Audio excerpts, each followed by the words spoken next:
आपका ऑर्डर। कौन है बेबी? ओह, खाना आ गया, लाओ मुझे दे दो।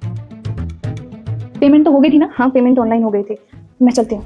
सुनिए, आप इतनी धूप में इतनी छोटी सी बच्ची को लेकर फूड डिलीवरी क्यों कर रही हो? क्योंकि घर पे कोई है नहीं जो इसका ख्याल रखे। क्यों, आपके पति कहाँ है? मेरे पति नहीं है। सुनिए, आपकी बच्ची तो मुझे भूखी लग रही है। आप एक काम करिए ना, आप अंदर आ जाइए, आप अंदर आके दूध पिला दीजिए। पर अरे इतना सोचिए मत, आप अंदर आ जाइए। आपकी बच्ची कितनी प्यारी है। वैसे मुझे आपकी लाइफ में इंटरफेयर तो नहीं करना चाहिए था, लेकिन मैं पूछ सकती हूँ कि इसके पापा के साथ हुआ क्या था? मतलब कि वो छोड़ के चले गए हैं या फिर धोखा दिया है या फिर इस दुनिया में नहीं है?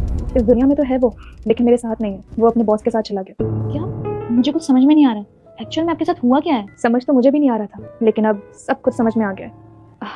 मैं आपको शुरुआत से बताती हूँ। हम दोनों एक साथ एक ही कंपनी में काम करते थे। धीरे धीरे बातें बढ़ती गई और बातों बातों में न जाने कब हम दोनों को प्यार हो गया, हमें ही नहीं पता चला। मैंने अपने घर में उसके बारे में बताया, फिर हमारी शादी हो गई। उसको ना शुरू से पढ़ने का बहुत शौक था। उसके बहुत बड़े बड़े सपने थे, जिन सपनों को वो पूरा करना चाहता था। उसका सपना था कि वो एक गवर्नमेंट जॉब करे, लेकिन हमारे पास अपने पैसे नहीं थे। इसलिए मैंने उसका सपना पूरा करने के लिए एक जॉब ज्वाइन कर ली ताकि वो पढ़ लिख सके। सब कुछ एकदम अच्छा चल रहा था। मेरे पति की नौकरी भी लग गई थी, लेकिन धीरे धीरे उसका बर्ताव बदलने लग गया। हमारे बीच लड़ाइयाँ शुरू हो गई और फिर एक दिन जब मैं सुबह उठी तो देखा वो मुझे छोड़कर जा चुका था। अरे कैसा बाप है वो? उसको जरा सा भी तरस नहीं आया? इतनी नन्ही सी जान इतना कुछ झेल रही है, इन सब में इसकी क्या गलती है? बस मैं इतना कहूंगी कि तुमने पास्ट को भूल कर ना अपनी जिंदगी में आगे बढ़ो। हाँ, लेकिन मेरे मन में एक सवाल है, कल को इसके पापा तुम्हारे सामने आ जाए तो तुम उसको माफ कर दोगी? नहीं, अगर वो आज भी हम दोनों से कांटेक्ट करें तो मैं कभी उसे माफ नहीं करूंगी, क्योंकि उसने मेरी नहीं हम दोनों की जिंदगी बर्बाद की। सही कहा आपने। अगर मैं भी आपकी जगह होती ना तो मैं भी कभी उस इंसान को माफ नहीं करती, क्योंकि जिस इंसान से मैं प्यार करती हूँ, आंख बंद करके विश्वास करती हूँ, अगर उस इंसान ने मेरा विश्वास तोड़ा तो मैं भी टूट जाऊंगी। और मैं जानती हूँ उसका मेरा भरोसा कभी नहीं तोड़ेंगे, क्योंकि ये मुझसे प्यार जो करते हैं। मैं तो बातों बातों में भूल ही गई, मैं खाने का कुछ लेके आती हूँ।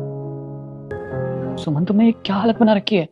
तुम्हें क्या ही फर्क पड़ता है हमारी जिंदगी से? रुस्तम, इतने सालों में तुमने ये जानने की कोशिश की कि तुम्हारा बच्चा कैसा है। चलो मान लिया कि तुम मुझसे प्यार नहीं करते थे, लेकिन रुस्तम, तुम क्या अपने बच्चे से भी प्यार नहीं करते थे? तुमने इतने सालों में यही तक जानने की कोशिश नहीं की कि तुम्हारा बच्चा कैसा रह रहा है। तुम्हारे जाने के बाद मैं तो डिप्रेशन में चली गई थी। मुझे कुछ समझ नहीं आ रहा था कि मैं क्या करूं। 2-3 बार मैंने खुद को खत्म करने की सोची कि बस अपने बच्चे की शक्ल देख के रुक गई कि अगर मैं चली गई तो मेरे जाने के बाद इसका क्या होगा। सुमन, मुझे माफ कर दो। मैं माफी के लायक तो नहीं हूँ, लेकिन हो सके तो मुझे माफ कर देना, क्योंकि मेरी वजह से तुम्हें इतना सब कुछ झेलना पड़ रहा है। मैं तुम्हारा और अपनी बेटी का बहुत बड़ा गुनहगार हूँ। आज मेरी वजह से कहीं ना कहीं तुम दोनों की ये हालत हुई है। उसने तुमने जो मेरे साथ किया है ना, उसके लिए मैं तुम्हें कभी माफ नहीं करूंगी। और वो तो शुक्र मनाओ कि मैंने तुम्हारी पूरी सच्चाई तुम्हारी वाइफ को नहीं बताई, नहीं तो तुम कहीं के नहीं रहते। और हाँ, तुम मेरे तो नहीं हो, लेकिन आई होप उस इंसान के जरूर बन जाए, क्योंकि वो तुम पर बहुत भरोसा करते। खुश रहना। मैं चलती हूँ। अच्छा सुनो, क्या मेरी एक आखिरी ख्वाहिश पूरी कर सकती हो?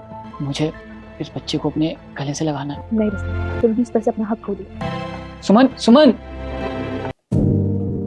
अरे वो कहाँ चली गई? एक्चुअली उसका अर्जेंट ऑर्डर आ गया था तो वो चली गई। बेचारी इतनी तकलीफ झेल रही है, ऊपर वाला कभी किसी को ऐसा पति ना दे।